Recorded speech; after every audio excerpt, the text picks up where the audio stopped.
շարքերում կանգնած էին Ռոբերտ Քոչարյանի նախկին թիմի ներկայացուցիչներ, օրինակ Արամ Վարդևանյանը զբաղվում էր քաղաքականությամբ, հետո ինչ որ X պահի մանդատը վայր դրեց, գնաց որպեսզի զբաղվի իրավաբանական գործունեությամբ, հիմա կանգնած է Նարեկ Կարապետյանի այդ մեր ձևով շարժման շարքերում, ուզում հասկանամ որպես իրավաբան է, թե վերադառնում է քաղաքականություն, ինչով լավ չէ Ռոբերտ Քոչարյանի թիմում, ինչով է այստեղ ավելի լավ, ինչով Ռոբերտ Քոչարյանը վստահելի չէր մի քանի,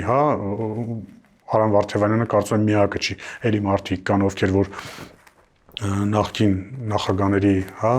թիմերից են, այսօր Սամվել Կարապետյանի եղբորորդու թիկունքում կանգնած էին։ Ամեն դեպքում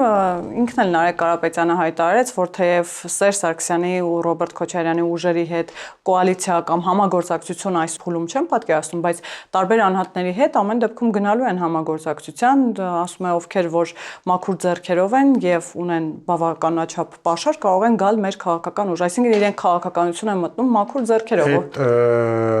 Նմանատիպ հայտարարություններ Գյումրիում էլ շատ հնչեցին, որ մենք չենք միանա, վերջում տեսանք, որ բոլորը ուղղորդվում են մեկ կենտրոնից եւ հարկ եղած դեպքում բոլորը միավորվում են, որովհետեւ այդ մեկ կենտրոնից ունենում են հրահանգ։